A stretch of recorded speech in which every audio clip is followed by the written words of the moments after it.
Presentación. Y desde el principio. Bueno, capítulo 3, para seguir la secuencia de masa diaria y frente, siempre en forma general, nada específico, ¿sí? Estamos justo en el nivel inicial para los pilotos que se ingresan, así que vemos un pantallazo por arriba más que nada de todo esto. Masa de aire. La definición de la masa de aire, entonces, es una cantidad de aire muy grande cuyo circunferencia alrededor de 4.000 kilómetros, o sea, cubre la mitad de la Argentina por lo menos. Cuando hablamos de masa de aire, es una masa muy grande, ¿sí? 4.000 kilómetros entre punta y punta, de norte a sur, a este a oeste, lo que sea, ¿sí? Son masas de aire muy importantes en cuanto a su dimensión. Tienen características, varias características, pero la fundamental es la temperatura y la humedad. Cuando hablamos de masa de aire, hablamos de masa de aire tanto en superficie como en altura, pero normalmente los efectos lo ubicamos acá abajo. Así que una masa de aire, se dice que es masa de aire cuando tiene una temperatura homogénea y la humedad, ¿sí? Es elevada o baja o lo que sea, ¿sí? Seca o húmeda, son las características más importantes. Las vamos a clasificar según su origen, ¿sí? Antártica, porque se forma sobre el casquete polar antártica, es una masa de aire polar continental, ¿sí? La dividimos en continental y marítima. Continental son secas, marítimas son húmedas por obvias razones. En este caso es una masa polar continental. Polar por fría, continental por seca, ¿sí? En el medio de la Antártida la masa de aire es bien seca, prácticamente 0% humedad, ¿sí? Normalmente en esa zona.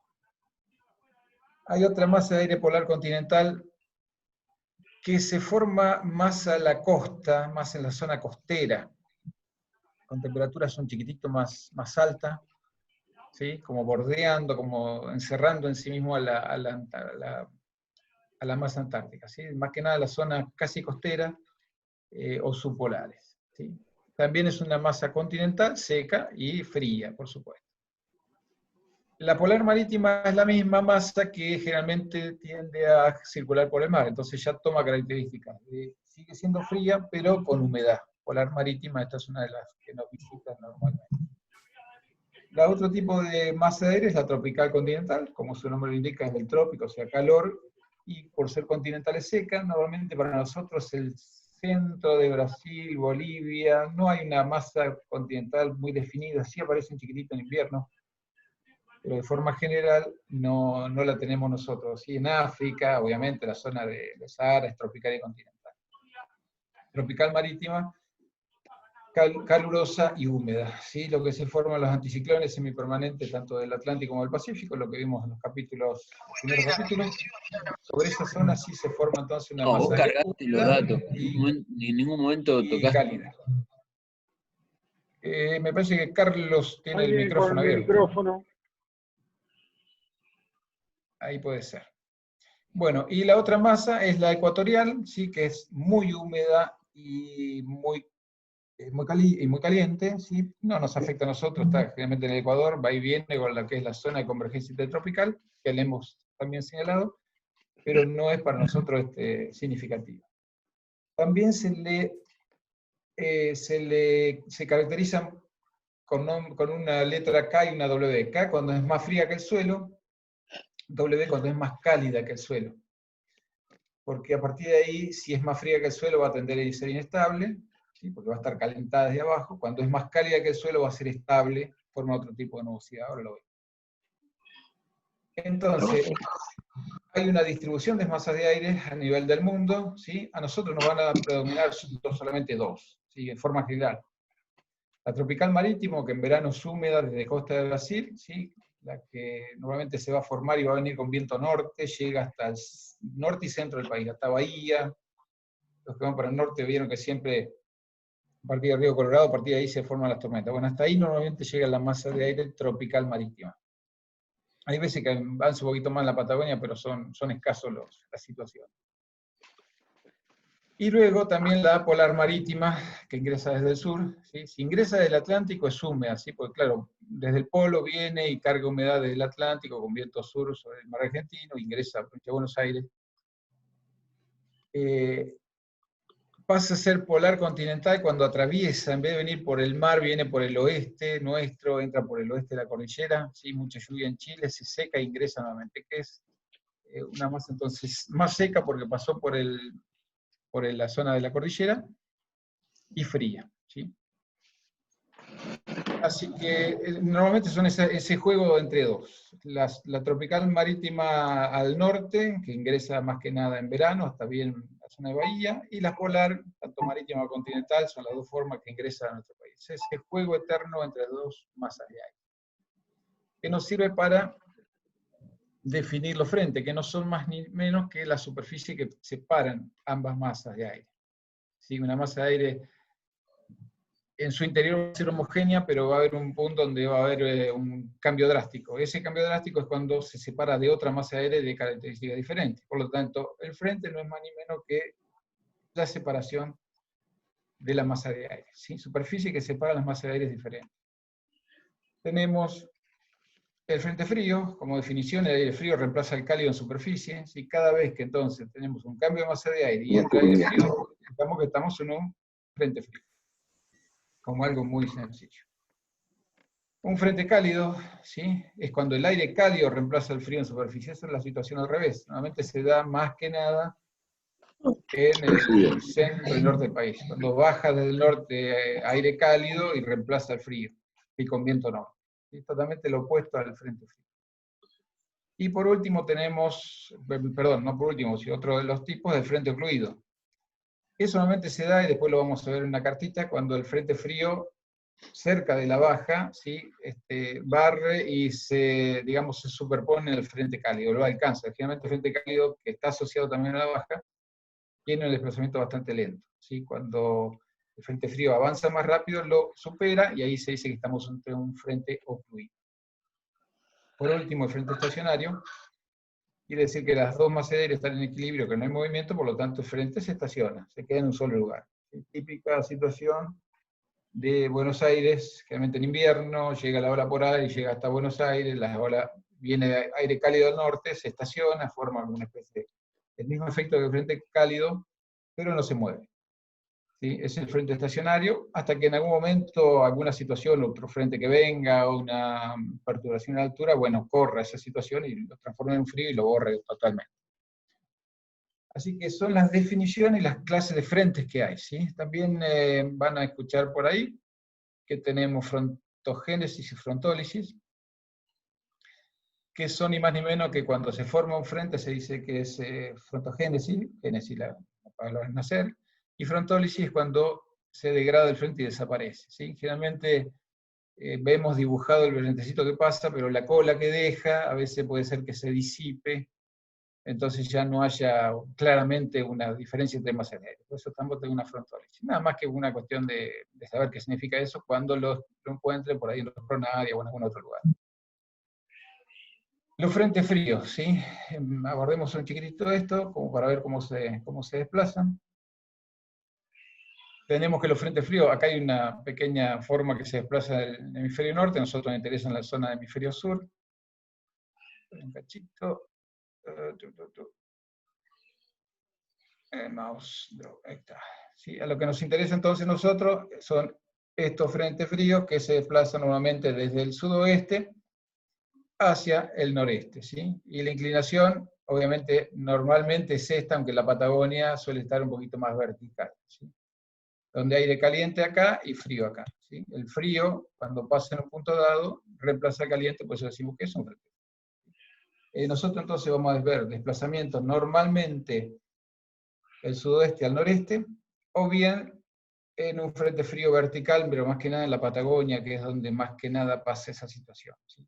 Bien paradito, bien norte-sur. O sea que se desplaza del oeste a este. Bien. Dame un segundo.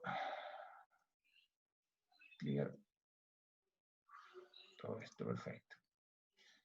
Los frentes fríos, ¿sí? En un corte vertical. Para tener una idea de cómo se presenta.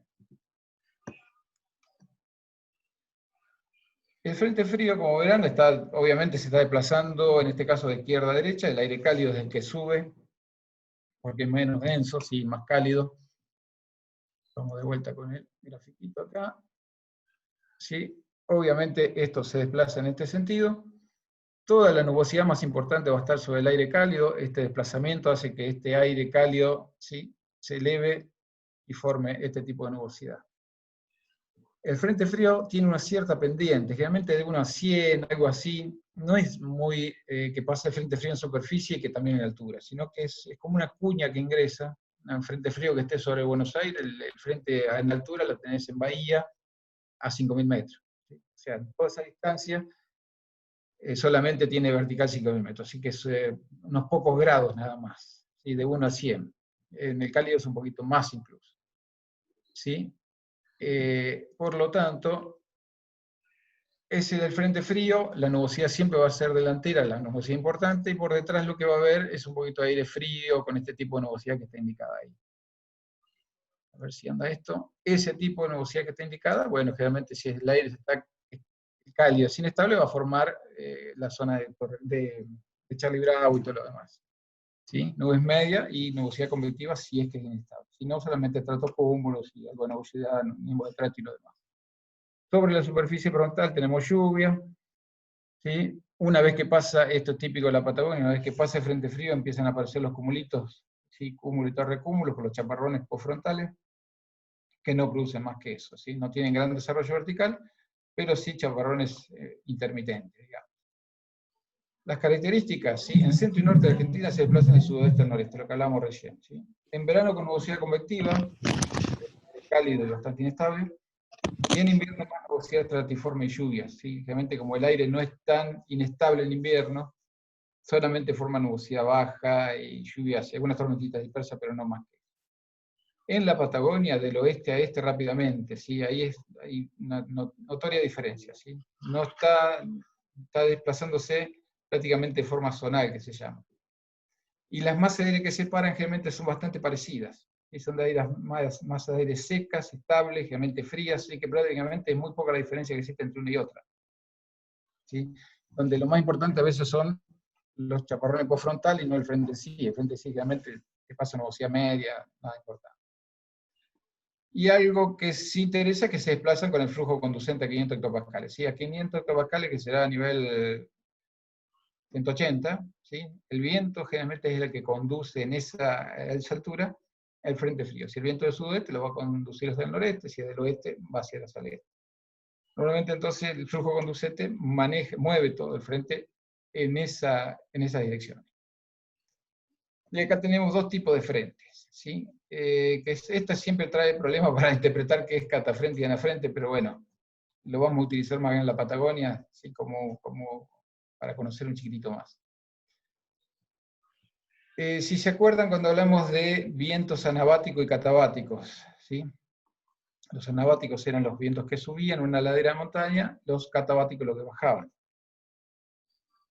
En este caso, ¿sí? Es un corte donde tenemos un frente, que voy a dibujar acá. Acá tenemos un frentecito con toda la nubosidad prefrontal. Es un corte AB, que es lo que está acá abajo, ¿sí? Y lo que va a suceder, y por eso se llama catafrente, es que en forma relativa, ¿sí? Acuérdense de esta palabrita relativa, ¿sí? O sea que no es en forma absoluta, no quiere decir que haya algo, digamos, definitivamente, sino que es una partecita nada más relativa. Hay una corriente conducente, ¿sí? O podemos llamar el jet stream más arriba, que realmente está asociado, normalmente lo cruza, ¿sí? No va atrás como está indicado sino que lo cruza. Hay como una corriente de mucho viento por arriba del frente, hace que le tire un poco de aire, a ver si interpretamos esta idea, como que le tire aire por delante, ¿sí? Y obligue a que el aire, si bien asciende en esta zona, no logra subir demasiado, ¿sí? Hay un descenso de aire seco en altura, fíjense que está puesto acá. Cuando se ve entonces un frente frío, que esto pasa mucho en la Patagonia, con una corriente de chorro por arriba que la cruza, estamos ante un frente, un catafrente. ¿Qué nos interesa de eso? El tipo de nubosidad. Porque el tipo de nubosidad está bien indicado acá, quiere decir que aparece desde el frente hacia adelante, no hacia atrás. Atrás está despejado casi. ¿Sí? No hay nada. Fíjense que también está indicado en esta zona de acá. La nubosidad es siempre prefrontal en un catafrente, que son los frentes que normalmente tenemos en la Patagonia.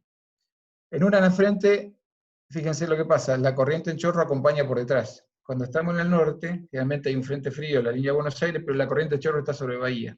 No lo cruza, no se amontona arriba del frente, lo acompaña por detrás. Y ahí sí, no tiene ese descenso de aire que está indicado acá, y la nubosidad sí se desplaza o se presenta en todo, ¿sí? En toda la superficie frontal. Fíjense que acá la nubosidad la pone prácticamente por detrás del frente. ¿Para qué nos sirve? Para cada vez que veamos una nubosidad sobre la Patagonia que se corta abruptamente en la parte trasera, quiere decir que el frente está ahí. Normalmente son catafrentes y la nubosidad marca la parte trasera, la nubosidad marca dónde está el frente. Muy importante, y esto para los alumnos que recién se inician, es que normalmente el frente frío viene acompañado de viento. ¿Sí? Y acá, por ejemplo, en Comodoro va a encontrar, antes que pase el frente, un viento noroeste de 30-40 nudos. Nos sirve mucho para saber que si en la parte trasera del frente frío está donde se corta la nubosidad, seguimos satelitalmente dónde viene ese corte de nubosidad y cuando pase sobre nosotros, quiere decir que ahí pasó el frente. Podemos hasta estimar a qué hora va a pasar ese frente, y normalmente lo que va a suceder es que el viento que era del noroeste acá, se va a cambiar a viento del oeste. Y ahí se nos puede poner, por ejemplo, en línea con los límites de nuestro avión, ¿sí? Por las pistas que están orientadas al oeste. Solamente esto para indicar que en la Patagonia predominan los catafrentes y que la nubosidad la nubosidad está asociada justo al paso frontal, ¿sí? Es prefrontal y no postfrontal. Si aparece algo postfrontal, son los cumulitos, eso que hablamos recién, que no son de importancia para nosotros. Pero pasa al frente, se libera la nubosidad media y baja quebrada, y el viento tiende a orientarse. ¿Sí? Para eso es importante cuando tengamos una situación de que no podamos llegar porque tengamos mucho viento de costado y nos da un poco o directamente estamos fuera de norma, para aterrizar en las pistas que seguramente es 2709. Por la 27 entonces, con viento de los 320 ya se pone complicado, pero si se nos orienta a 280, 270, la cosa cambia. ¿Sí? Podemos identificar bien el corte del frente y cuándo medianamente estará en esa situación. ¿Sí? Para eso sirve. Acuérdense, en Patagonia siempre la nubosidad es prefrontal. Más al norte generalmente está dentro del frente y postfrontal, y no podemos determinar bien por la nubosidad dónde está el frente. Tenemos que hacerlo con los datos de superficie. En cambio, en Patagonia no tenemos datos, sí podemos estimar claramente cuándo empieza a cambiar el viento, cuándo empieza a cambiar la nubosidad y deje de llover alguna lluviecita que hace. ¿Sí? Para eso nos sirve saber que en la Patagonia tenemos catafrentes. Sobre este que siempre surgen dudas, ¿alguna idea? ¿Alguien que quiera comentar algo o no? Bien. En las imágenes, como vemos acá, es la misma situación. Fíjense en la zona sur, acá hay un frente frío anotado en azul. Y un frente disculpame que te estaba pensando una pregunta. Y una cosa señor. Que suele pasar acá en Comodoro, en el momento del pasaje del frente y la acera y toda esa zona, aparece una rotación al sur muy fuerte de viento, que a veces puede llegar hasta 30, 40 nudos del sur, y que por ahí uno cree que es por la actividad. En realidad es el viento ese es por el pasaje del frente, ¿no? ¿Cómo se explicaría acá en el cuadrito anterior? Porque es bastante fuerte a veces el viento. Sí, habría que ver cómo está si el frentecito por debajo en la superficie viene con viento sur, va a cambiar el sur, nada más. Generalmente habría que ver las isobaras. Normalmente lo que pasa es que cambiamos de noroeste al oeste, oeste, sudeste, ¿sí? Cuando es un flujo bien zonal. Pero cuando viene con aire bastante polar desde el sur, el viento viene de los 200 grados, una cosa así que es más del sur, y nada más que eso. Pasa la nubosidad, se despeja, pum, te cambió al sur. Y ahí aparecen los cumulitos detrás. No es más ni menos que el paso del frente, ¿sí? Que era seguramente un catafrente que te indicaba a partir del corte de nubosidad el cambio de viento. Es decir, habría que ver la configuración de ese momento de lo que pasó, pero no es más ni menos que eso. Daniel. Si se fijan acá, sí, perdón. ¿Estás leyendo las preguntas? No. Ahí pregunta, tengo una consulta. No tengo la pregunta, mira vos. quedó pendiente, quizás se podría conversar luego para no perder el hilo de la temática actual. En el RAC 61 hay una restricción citotextual. Restricciones especiales de vuelo, ninguna aeronave operará o iniciará un vuelo sin la información disponible. Indica que la presión barométrica a lo largo de la ruta excede o excederá los 1049,82 hectopascales, 21 pulgadas, a menos que cumpla con los requisitos establecidos por la autoridad aeronáutica mediante nota. Álvarez pregunta eso. A ver qué es lo que quiso preguntar. Espera un poquito. Álvarez.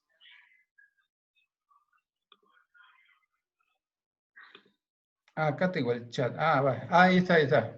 Perfecto. Buenas tardes a todos. Tengo un consulta. Me quedo pendiente quizá.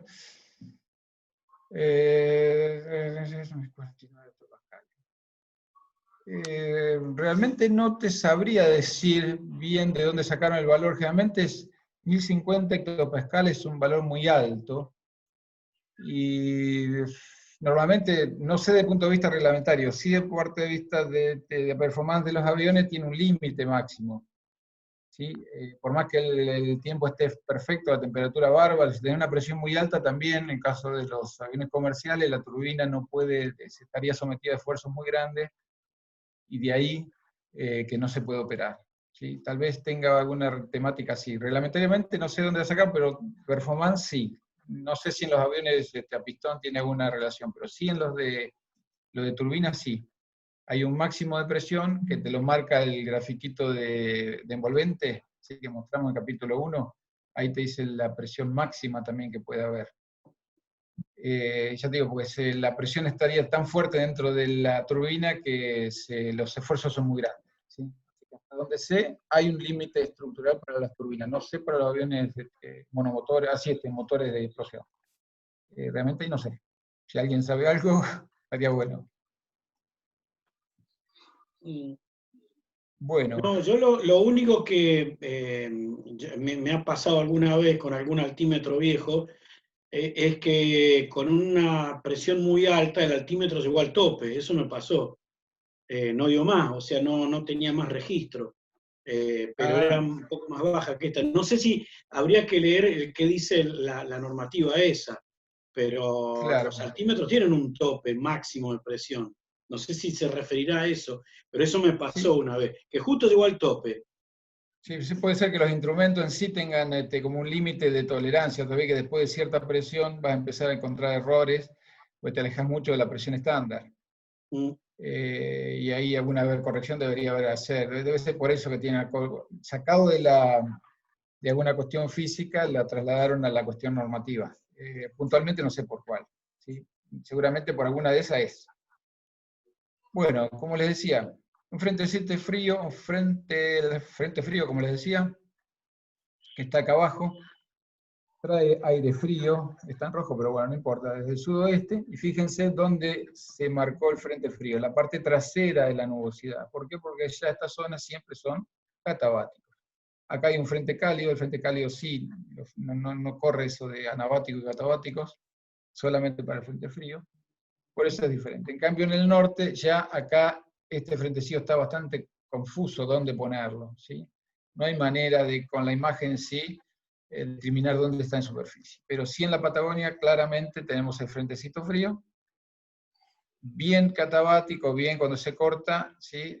Normalmente los dibujos de mapitas hay bastante incongruencia en esto, porque lo suelen marcar más adelante. El que no está acostumbrado a trabajar en la Patagonia lo suele marcar por adelante, en realidad va por atrás. Así que ahí se corrobora, se corrobora para qué se usa entonces tener una idea que en la Patagonia los frentecitos son siempre catabáticos. Bien. Tenemos una dinámica, ¿sí? Como norma general, ¿sí? De los frentecitos, ¿sí? Tanto hasta donde avance lo que hablamos recién. ¿Sí? Tenemos, por ejemplo, vamos de vuelta, esta es una situación de verano, esta es una situación de invierno. Fíjense que el aire frío solamente ingresa hasta la zona de provincia de Buenos Aires, más que nada, y hay una corriente importante de aire cálido que baja de Brasil, ¿sí? El aire cálido se establece prácticamente hasta la zona de Bahía Blanca y el fuego permanece en esta zona nada más, ¿sí? Va y viene, pero no ingresa más allá. En cambio, en invierno, ¿sí? La idea es que la zona de convergencia tropical se desplaza más al norte y permite el ingreso de aire frío hasta el norte del país. Así que en verano los frentes fríos solamente más allá de Buenos Aires, no suelen ingresar más, pero sí en invierno llegan a Paraguay, sur de Brasil, incluso puede nevar en las zonas altas de Brasil, ahí en esta zona de Brasil. Esas son las dos maneras, ¿sí? En cómo se comporta. No, más que eso es prácticamente intuitivo cómo se manejan los frentes, ¿no? En diferentes épocas.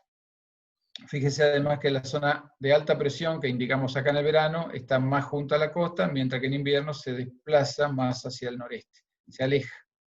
Por lo tanto, permite el ingreso del aire frío un poquito más al norte. Y lo que dice SALLJ es un jet en capas bajas, es un fenómeno que suele suceder, que es el aire que viene e ingresa hasta la zona, en verano, hasta la zona de Buenos Aires, y cuando en invierno solamente queda restringido a Paraguay y nada más. Es una corriente en chorro en bajo nivel que se llama, que trae mucha humedad y zonas de tormenta.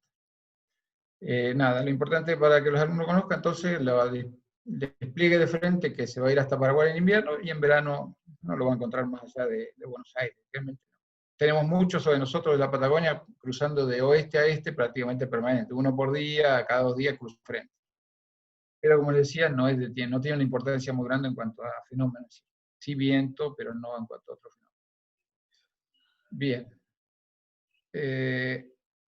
Y luego pasamos a los frentes cálidos, ¿sí? Un corte vertical, fíjense que ahora el frente está puesto al revés, porque se mueve al revés.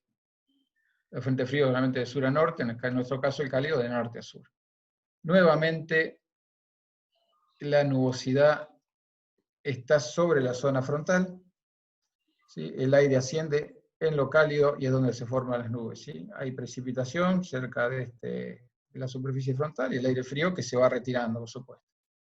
Si esta zona es inestable, se formará un chalibrado por acá, ¿sí? Si es inestable, el aire cálido. Y la pendiente sí es mucho más grande que el frente frío de 1 en 400, una cosa así. Así que en el inicio, un frente cálido allá en Posadas, encontramos acá la zona de altura, la encontramos en Buenos Aires, incluso un poquito más al sur. Sí, es una cuña bastante pronunciada, de muy pocos grados de inclinación. ¿Y qué tenemos acá? Y los frentes ocluidos, como les decía, el frente ocluido no es más ni menos que cuando el aire frío o el frente frío alcanzaba y se montaba arriba del caliente. Esto seguramente estamos cerca de una baja presión por acá, así que lo que no es muy importante, simplemente para que cuando digan, bueno, frente ocluido, ¿a qué se trata? Bueno, nada más que el frente frío llegó a interceptar el frente cálido. Y la nubosidad se forma en la intercepción. Si es inestable, va a haber tormentas, ¿sí? Si no, la nubosidad típica. Realmente esto se aproxima a un frente cálido. ¿Sí? Las oclusiones generalmente tienen el mismo fenómeno que un frente cálido, y no son muy importantes para nosotros porque las bajas pasan por debajo nuestro, así que no, simplemente para conocer que existe, ¿sí? Más que nada. Clear esto, y vemos un chiquito los tipos de oclusiones. ¿Sí? Le van a encontrar por ahí también oclusiones de frente frío, oclusiones de frente cálido, no es más ni menos que cuando es frente frío, porque el frente frío pasa por debajo, pero también hay oclusiones de frente cálido cuando el aire polar frío realmente es menos frío que el que está por delante del frente cálido, forma este tipo de figuras. No es importante, simplemente para que figuren nada más. ¿Sí? Hay oclusiones que se producen dentro de la zona de la baja, y no más que eso. ¿Sí? Por ahora sería interesante ver eso nada más. Otro fenómeno que los alumnos se van a encontrar, ¿sí? Que le hablan de vaguadas, que no son ni más ni menos que un mínimo de presión. Si tomamos, por ejemplo, a ver, chiquitito, si tomamos en esta zona, ven que está marcadito, ¿sí? El eje de vaguada sería este eje, ¿sí? Con una rotación a la derecha ciclónica. Cuando hay una rotación hacia la izquierda es de anticiclónica. Esto es una cuña que sale de una alta, y esto es una vaguada que se extiende desde una baja. Normalmente las zonas de mal tiempo están en la parte delantera, y la cuestión que tenemos que ver es que la vaguada no está separando una masa de aire, sino que se produce dentro de una misma masa de aire. Es un mínimo de presión dentro de una misma masa de aire. Tenemos mal tiempo en la parte delantera, por eso lo he indicado acá, y buen tiempo en la parte vendría a ser delantera de cuña, ¿sí? En esta zona. Siempre la parte de estas son de buen tiempo, esta parte delantera, si nos movemos en este sentido, es donde se produce el mal tiempo, si es que lo hay. Y para nosotros es importante, porque la eje de vaguada nos acompaña generalmente con un apretamiento isobárico.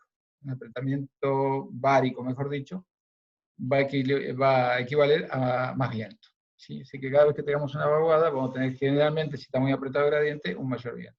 De vuelta, se comporta como un catafrente, ¿sí? Con la nubosidad que se corta en el eje de vaguada, y podemos determinar tanto un frente frío como una vaguada en la Patagonia, donde termina, donde cruza y donde cambia el viento. Generalmente disminuye. Estamos en la misma situación, digamos, de frente. Así que vaguada, como ejemplo, es algo similar al frente, pero que no separa masas de aire, ¿sí? Lo que vemos acá en esta cartita de superficie, cómo está indicado los frentecitos, ahora lo vamos a ver uno por uno, ¿sí?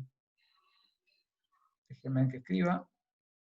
Fíjense, tenemos varios frentes, ¿sí? Este frentecito, este frente, son todos frentes fríos, indicados con esa nomenclatura de ese triangulito azul. Se van a desplazar en este sentido, generalmente esto se desplaza en este sentido, y lo van a ver indicado de esta manera. Esto que está indicado acá, fíjense que no hay ningún frente, sino una pequeña línea. Esto es una eje de vaguada, ¿sí? Hay una circulación ciclónica, circulación a la derecha, un mínimo de presión llegando a Comodoro, así que eso es un ejecito de vaguada, ¿sí? Frente frío, esto es la vaguada. Zonas de alta presión, que equivalen a zonas de semipermanente, tanto Atlántico como Pacífico. En este colorcito violeta van a ver frentes ocluidos, lo que hablamos recién, ¿sí? Lo van a ver cuando vean, lo van a ver como frentecito ocluido. El frente frío hace rato ya se montó arriba de este caliente, este es un frente cálido. Lo pasó y lo dejó atrás, ¿sí? Lo enroscó atrás de la baja, lo que queda como una oclusión, ¿sí? Y esto, lo que ven acá entre rojo y azul, uno es triangulito y el otro es redondo, es un frente estacionario, ¿sí? Es la nomenclatura, la manera que lo van a encontrar, ¿sí? A todo este tipo de frentes fríos, frentes cálidos, oclusiones, frentes estacionados y vaguadas, ¿sí? Serán generalmente lo que van a encontrar cuando vean una carta de superficie. ¿Algo más de acá que puede ser de esta cartita? No hay ningún mensaje, ¿no? Porque no lo veo yo acá. No. Perfecto. Como les decía, este frentecito se estacionó, estacionario sobre Buenos Aires, la situación típica, ¿sí? Donde hay generalmente mucha nubosidad, se comporta como un cálido. Fíjense que acá las temperaturas son de 20 grados por el norte, del frente frío, y al sur están en 13 grados. Y 20 grados en Concordia, 13 grados en Tandil, por ahí. Hay un cambio de masa de aire, pero se ve que ninguna de las dos masas de aire puede desplazar a la otra. Por eso está estacionado sin moverse. En cambio el resto sí está claramente, que se está moviendo, uno ve en la imagen satelital de cómo se mueve. Y la nubosidad en un frente estacionario eso prácticamente permanece en el mismo sentido o trasladándose de oeste a este sin avanzar sobre una sobre otra. Bien. No sé por qué había puesto esto, bueno, nada, me comí de decirle que era cada cosa de esto. Acá está todo indicado, ¿sí? Las altas presiones, los frentes fríos, las vaguadas, las oclusiones y el frente estacionario. Este es el mismo ejemplo, ¿sí? También con un frente frío por acá en el sur. Anotar, un frentecito frío, estamos en el mismo hemisferio, un eje largo, eje de vaguada que marcaron acá, ¿sí? Altas presiones, un frentecito cálido por acá abajo, una tormenta tropical o algo por el estilo por acá arriba. ¿Sí? Son diferentes maneras de las cartas que van a estar viendo de ahora en más.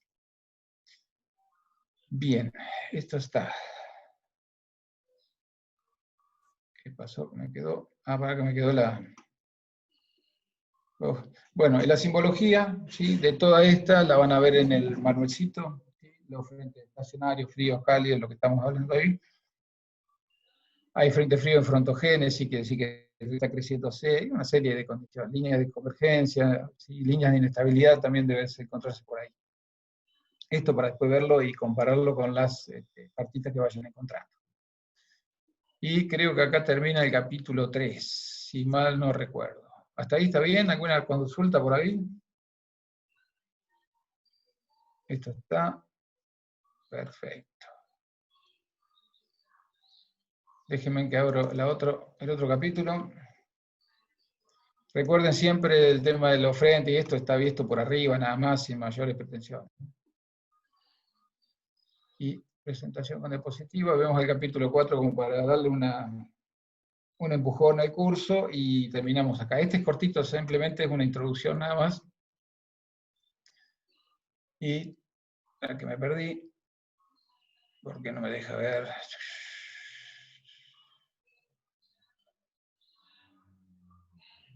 ¿Se está viendo el capítulo 4 ahí, Luis? No estamos viendo. Ah, mira vos, ¿por qué no me deja verlo? Dame un segundo. Ah, bueno. Me faltaba hacer este. Ahora sí. Bueno, frente frío, como los frentes entonces fue una pequeña introducción nada más. Vemos un chiquito de temperatura y humedad, que no son conceptos. Ahora sí, ¿no? Capítulo 4. ¿Ahí se ve? Sí. Sí. Perfecto. Bueno, para definir un chiquitito de estos conceptos, nada más, mecanismo de transferencia de calor y todo lo demás, lo pasamos un poquito rápido. Después aplicaremos algunas de estas ideas, lo que es niebla y todo lo demás. El calor, sí, la definimos entonces como la energía en tránsito dentro de un cuerpo. ¿Sí? Eso es lo que se llama calor. La temperatura es prácticamente la indicación de la cantidad de calor, o sea, cantidad de energía que está, y se manifiesta por la vibración de las moléculas. Y cuando algún objeto está caliente, lo que están vibrando con mayor intensidad son las moléculas que lo componen. Típico caso del agua, ¿sí? Está hirviendo o está por hervir, empieza a hacer ruido porque las moléculas se mueven tanto que se rozan uno con otro y hace ruido. Así que cuando hablemos de temperatura es la indicación de la cantidad de calor o de energía, y se manifiesta por la vibración de esas moléculas, ¿sí? Cuando más caliente, más vibra. Y tenemos, por supuesto, los mecanismos de transferencia de ese calor, ¿sí? Tenemos por conducción, por convección, por radiación, por advección y calor latente, que son los 5 tipos más o menos que vamos a ver en forma general. Conducción por contacto de los cuerpos, ¿sí? Finalmente uno toca algún cuerpo caliente, lo que va a hacer es calentar el otro cuerpo, o la mano de uno que lo toque, por ejemplo. Por convección, que hablamos, es el transporte, por ser en el aire un poco más cálido, más liviano, se eleva hacia arriba y hay un transporte de ese calor hacia arriba. ¿Sí? La convección. Nubes de convección son los cumulonimbus, los torrecúmulos, los cúmulos, todo eso se dice que son nubes formadas por convección, por el ascenso de aire. La radiación, nada más de la emisión de calor en forma de onda, ¿sí? La radiación típica que uno pone cerquita de una estufa y se calienta por radiación infrarroja. Lo mismo el Sol. El Sol emite en luz visible, pero también en infrarrojo, y calienta. Si uno pone una mano, si calienta, quiere decir que ahí impactó ni más ni menos que un poquito de radiación electromagnética dentro del espectro de infrarrojo. Advección, cuando vean esta palabrita de advección, quiere decir transporte, ¿sí? Que llama advección de aire húmedo, advección de calor, advección de tal, bueno, es solamente transporte, es la manera que se define el transporte, se llama advección. Obviamente advección marítima se usa mucho para determinar las pronarias, van a ver advección marítima afecta tal y tal parte de la FIC, quiere decir que hay transporte de aire húmedo que está entrando. Y el calor latente, sí, que se produce, y lo vemos un poquito más detenidamente, por el cambio de estado, ¿sí? De gas, de líquido, y bueno, nuevamente a gas, hay lo que se llama cambio de estado, hay un calor latente que se usa para ese cambio de estado, o se libera cuando se vuelve para entrar el proceso. Eso lo vemos un chiquitín ahí, este es cortito y ahí lo terminamos para no aburrirlo, ¿sí? Tenemos la transferencia de calor por radiación, tal cual dijimos, ¿sí? El sol que emite, ¿sí? Y impacta acá, bueno. Esta onda de radiación, ¿sí? La radiación que va como radiación electromagnética, generalmente la mayor cantidad está en el espectro visible, pero también en infrarrojo y en otras frecuencias, impacta directamente contra el terreno, no tanto contra la atmósfera, sino contra el terreno, porque esta es radiación, que se llama radiación de onda corta, ¿sí? Y es la atmósfera bastante transparente, ¿sí? Impacta sobre la zona, sobre el agua, sobre la tierra, lo que sea, y calienta los cuerpos que están abajo. Ese mismo calor se puede transferir por conducción, ¿a dónde? Desde la Tierra a el aire que está pegado contra la Tierra. ¿Sí? Hay una conducción de calor. Y luego ese aire caliente sube por convección, formando nubosidad, y transporta, en este caso, el calor hacia arriba.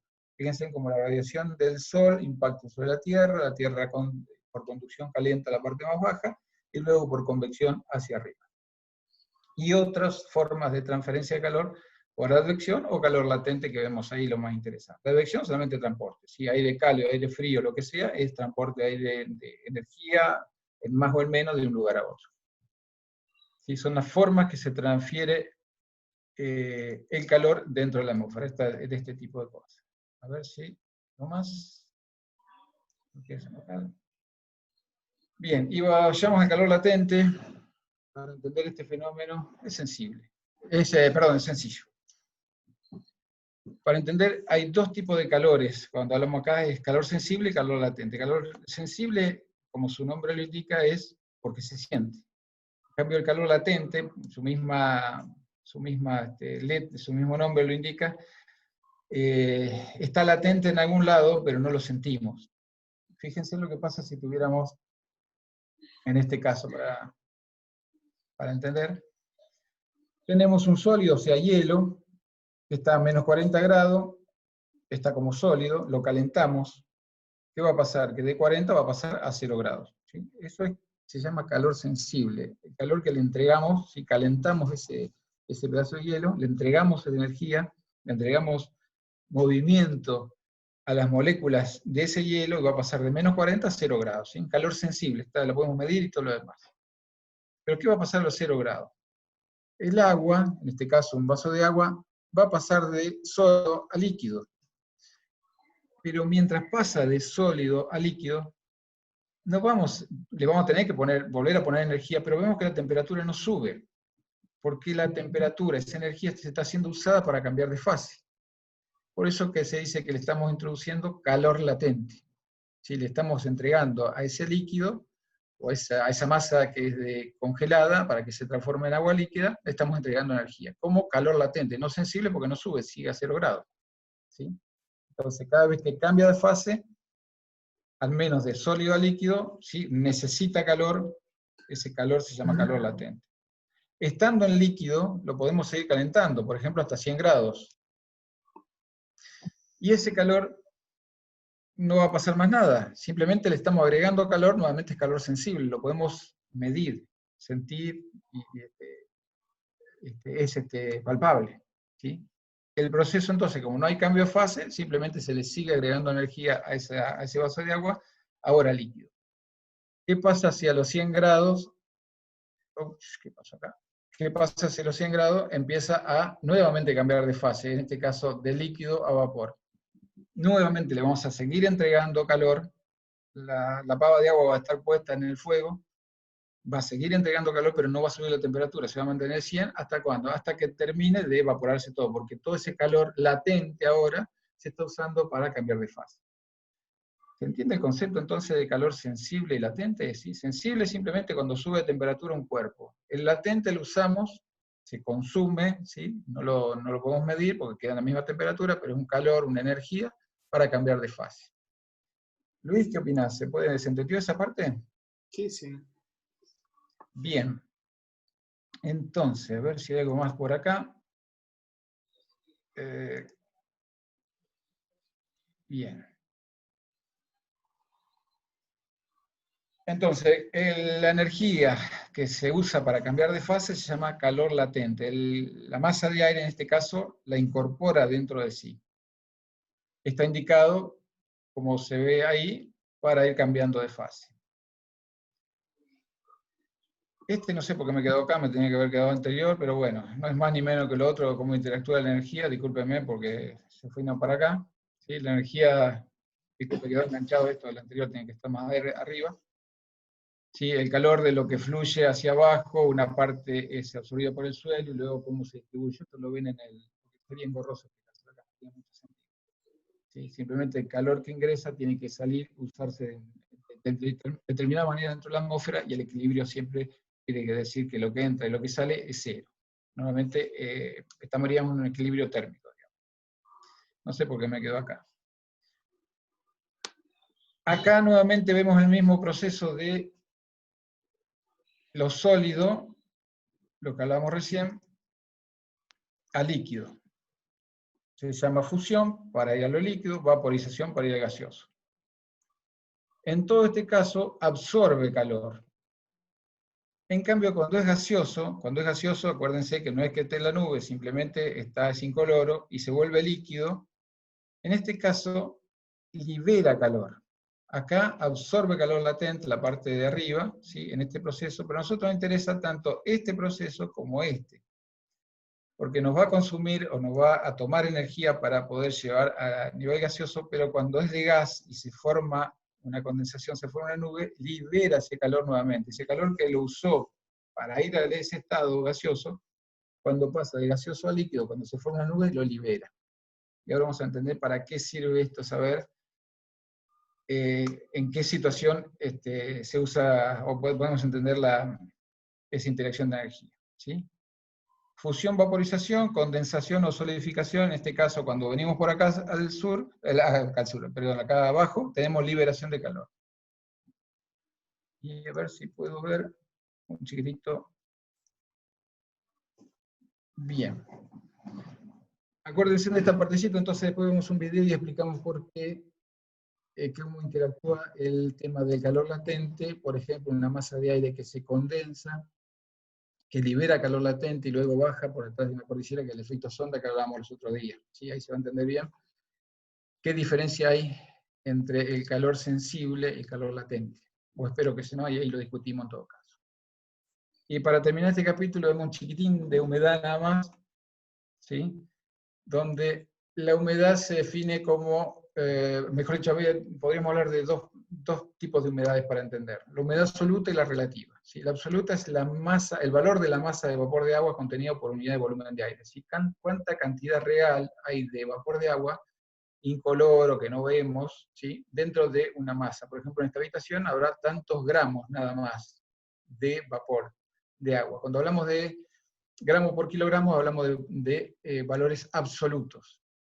Y la humedad relativa, la que estamos acostumbrados nosotros, se expresa en cantidad de vapor de agua en tanto por ciento con respecto al aire saturado. Quiere decir de que cuando hablamos de humedad relativa, esto más que nada para los chicos recién se inicia, hablamos de que si estamos al 100%, quiere decir de que nuestra masa de aire está al tope máximo de lo que puede sostener al vapor de agua sin condensarlo.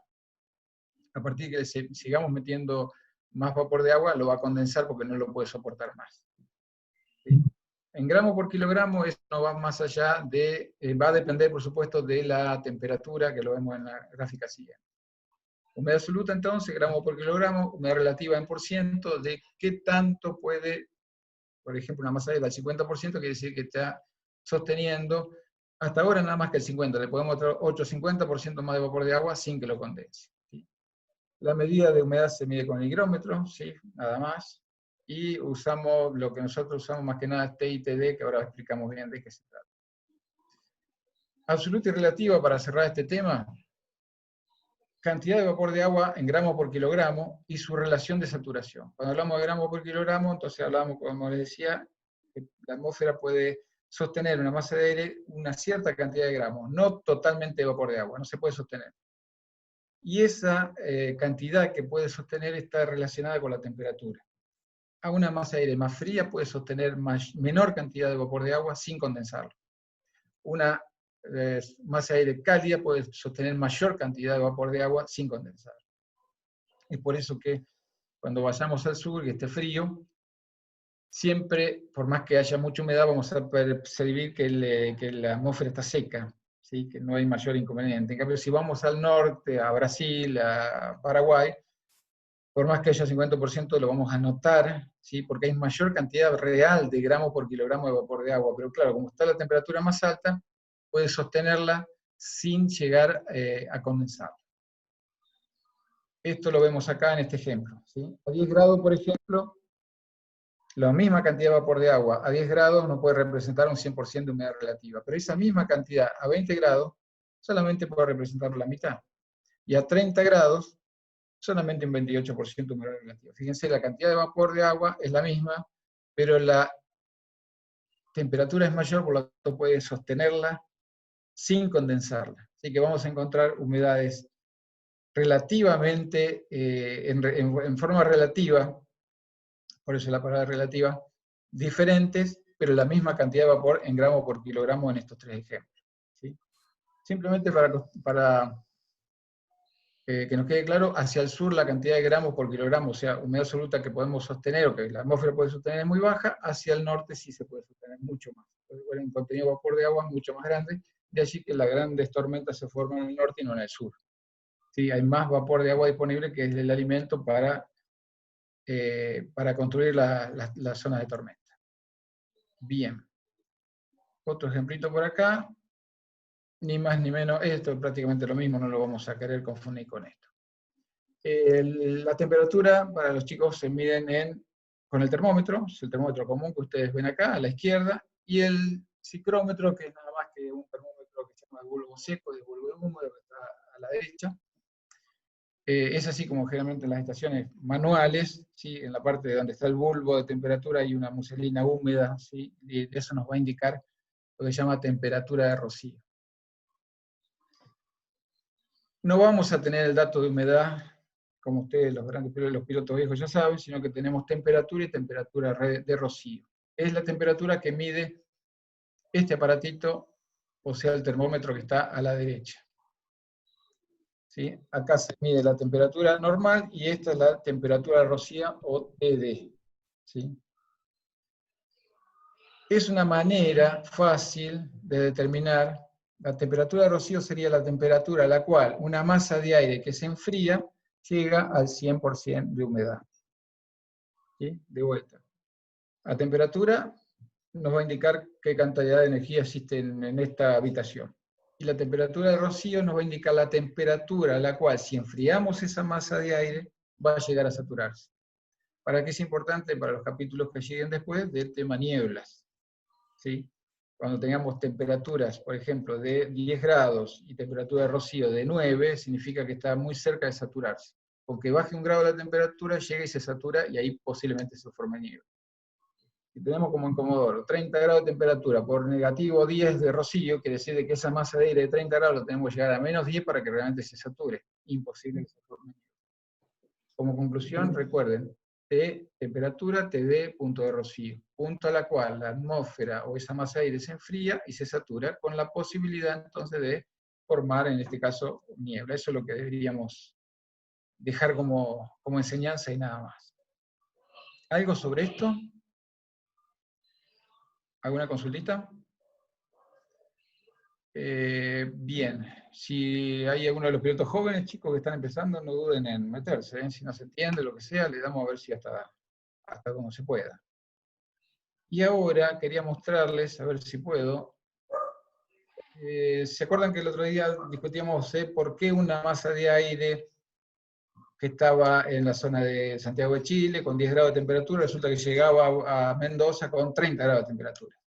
¿Sí? Bueno, uno de los efectos es de la liberación del calor latente.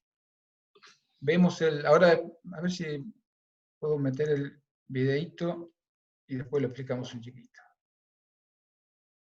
Dame un segundo.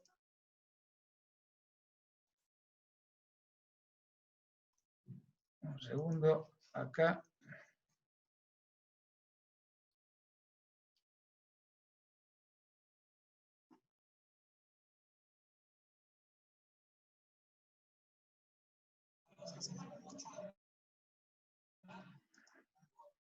Bien. Este videito explica el efecto Foehn, que es el mismo efecto de sonda. ¿Sí? Ahí lo pongo y después lo discutimos un chiquitito para que se entienda. ¿Sí? No es más que eso, no es muy complicado.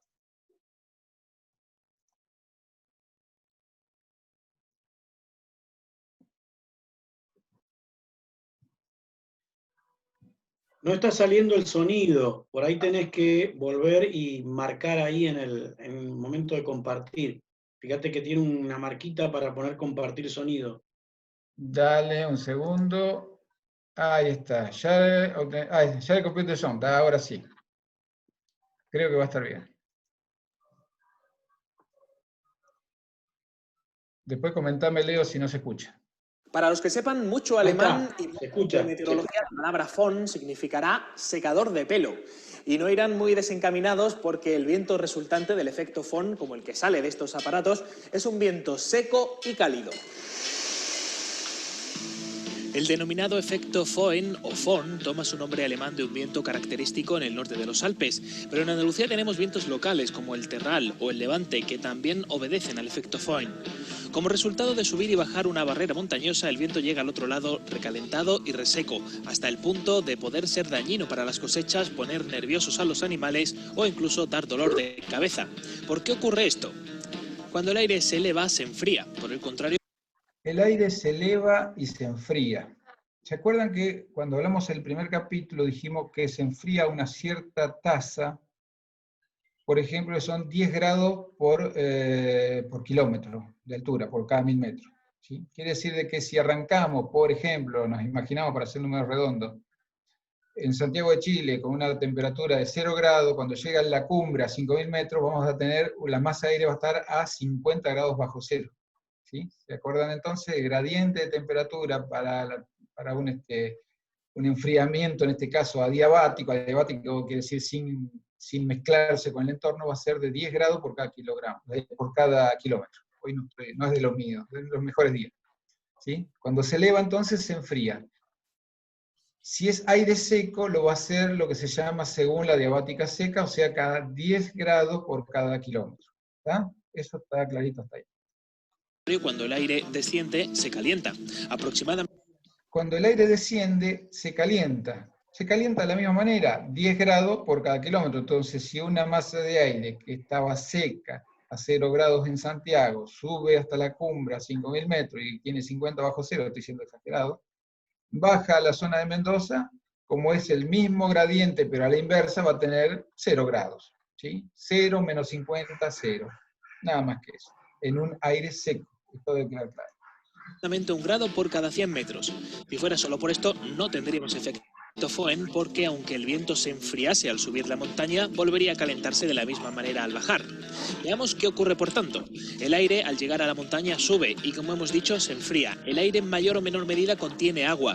No la vemos, puesto que está evaporada, pero al enfriarse, ese agua cambia de estado y comienzan a aparecer minúsculos. El agua cambia de estado, ¿sí? Ahí entonces ya no podemos hablar de que se va a enfriar de la misma manera, porque va a empezar a aparecer lo que hablábamos recién, el calor latente.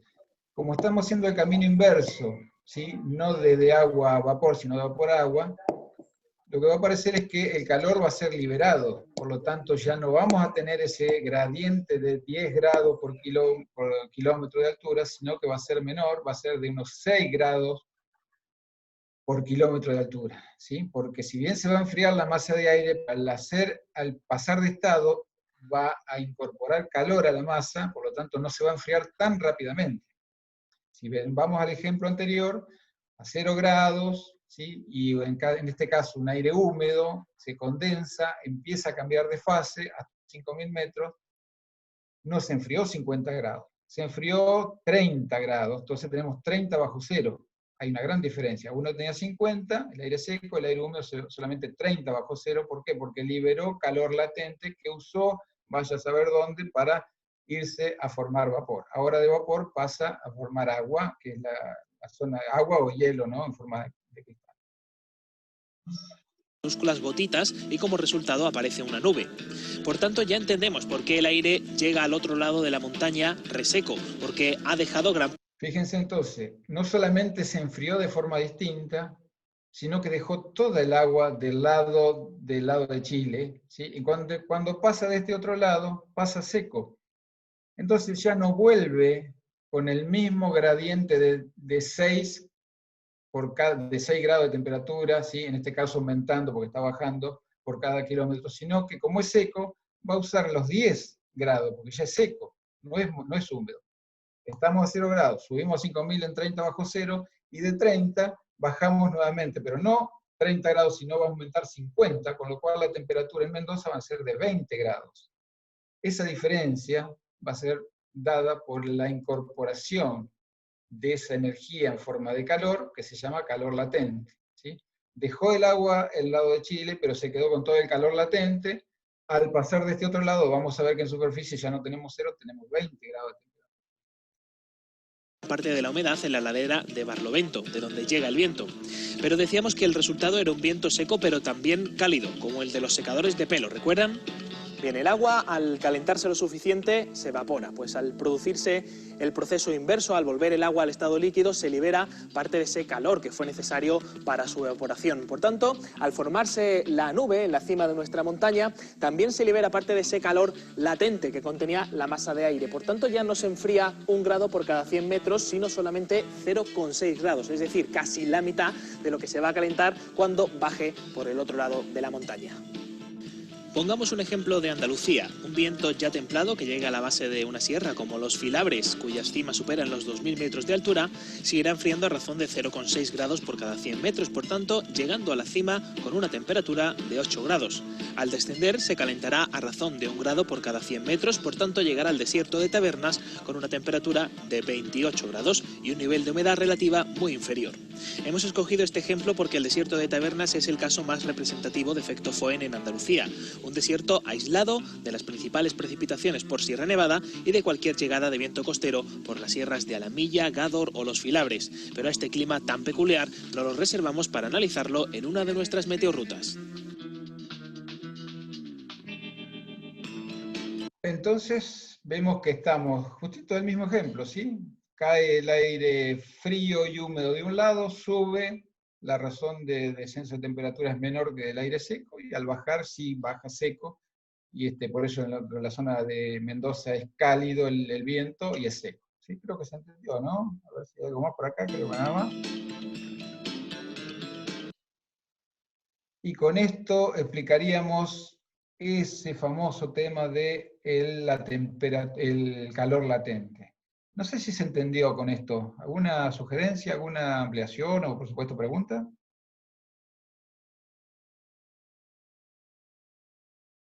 Quedó claro más o menos el tema entonces del sonda, ¿sí? Porque cada vez que pasa, acá en la Patagonia también hay un pequeño efecto sonda, pero no llega a secarse del todo. Normalmente deja la humedad en la zona de Chile, pero las diferencias de temperatura son más bajas porque la cadena de montaña no llega a 2.000 metros, a lo sumo 3.000. En cambio, en la zona de Mendoza sí, estamos 5, 6, 7.000 metros de altura, de allí que la diferencia sea mucho mayor. Nada, si alguien quiere aportar algo, entonces ya medio que vamos terminando con esto, ¿les parece? Yo creo que ha quedado bastante claro el tema del viento sonda y de por qué el lado chileno es tan húmedo y tanta vegetación y de nuestro lado Tan seco. claro, tan seco, que acá llueve cuando viene aire de mar del Atlántico y por algún lado pega la vuelta y la humedad queda de este lado, si no... Sí, fíjate que también este tema de calor latente lo vamos a tener con las formaciones de tormenta, ¿sí? Cuando viene un frente frío, prácticamente hace el mismo efecto que si fuera, como si fuera una montaña, ¿sí? Eleva el aire caliente, primero de forma seca, se satura, o sea, al enfriarse se satura, forma la nube y empieza a liberar calor latente. Ya no se enfría 10 grados por kilómetro de altura, 10 grados cada 1.000 metros, sino 6 grados por cada 1.000 metros, ¿sí? Hay una liberación de calor latente. Esa liberación de calor latente hace que cuando siga la burbuja de aire subiendo para arriba, si es más caliente entonces que el entorno, siga subiendo y forma, por ejemplo, un torre cúmulo o un Charlie Bravo. Y ese también de calor latente lo vamos a ver con el tema de tormenta. Pero de forma general la idea era el concepto de calor latente y calor sensible, y finalmente cuáles eran los mecanismos de intercambio, que nada más ni nada menos que el cambio de fase. ¿Sí? Para nosotros es clave entonces cada vez que se forma la nubosidad hay liberación de calor latente y por lo tanto aumento de temperatura de esa masa de aire, tanto en el efecto sonda como también cada vez que pasa un frente frío o un frente cálido o lo que sea, siempre el efecto de la liberación de calor latente la vamos a tener presente. Bueno, ¿algo más? Como para ir terminando ahí. Leo, no sé si vos tenés algo, una idea. No, por el momento no. Perfecto. Daniel, tengo una pregunta. Pero como no, adelante. ¿Hay alguna manera de poder estimar el espesor de una capa nubosa por la luz que alcanzamos a ver, o sea, por la diferente coloración de esa capa nubosa? Sería directamente proporcional a la, o inversamente proporcional a la luz que ven. Cuando más oscura, más ancha. Cuando es más clara, más fina es. ¿Sí? Claro, pero hay algún no hay una color. manera, claro, no hay una regla escrita, porque además va a depender de cuánta luz tengamos, si es invierno, si es verano, si el sol está más al norte, más al sur, si es más temprano que más tarde. ¿Sí? Si hay una capa por arriba, tenemos un velo de cirrus, realmente un velo de altos cúmulos ya nos va a disminuir bastante, entonces nos va a parecer que la capa es más profunda, sin embargo no lo es tanto. Así que es bastante subjetivo. ¿Sí? No lo vamos a utilizar como algo, como decir, bueno, mira, está clarito, vamos para arriba, sí, la capa evidentemente debe ser finita, pero puede haber otra capa más arriba o no, que sería algo más que nada que se va a usar con la experiencia. ¿Sí? Cuando uno vuela ya mucho, ya con el ojo, ya se da cuenta dónde está la actividad convectiva, aunque esté todo embebido, como se llama, dentro de toda una nubosidad, hay un núcleo negro encima, bueno, ahí está la actividad convectiva o la actividad más importante. Y más que nada asociada a la experiencia y no a algo concreto. ¿Sí? Pero es bastante válida, es lindo, es interesante esa parte. Sí, la otra vez hablamos de los altos cúmulos, no, perdón, no, acá no hablamos, pero sí en el grupo, realmente cuando tenemos un velo de cirrus, se forma sombra, todavía el sol penetra. Cuando hay un alto estratus, ya se difumina más y ya no hay sombra. ¿Sí? La única cosa que medianamente tiene una relación directa. Adelante, si hay algo más. Atilio, algo que... Bueno, no. No, Bueno, recién me acordaba recién con el tema de la pregunta de Héctor, que también una cosa que interfiere con eso, con el color de la nube, para poder saber si tiene mucho espesor, es, me parece, el tema del tamaño de las gotas. Porque cuanto más gruesa es la gota, más oscura se ve la nube, que es lo que uno nota, por ejemplo, con el radar. Con el radar uno ve, el radar es rojo o amarillo dependiendo del tamaño de las gotas que tiene adelante. Y eso también oscurece o aclara la nube. sí, además ten en cuenta de que la gota que es grande va a provenir de nubosidad convectiva, que es importante, o de nimboestrato, que también es importante, en cuanto a espesor. Claro. Así que la relación es directa. ¿Sí? Tanto el agua como la nube, sí, si es mayor la nube, mayor va a ser la gota, ¿no? Primero seguramente como cristal de hielo, una vez que baja se derrite y forma agua. Pero sí, tiene una relación directa ahí. Bueno, ¿algo más?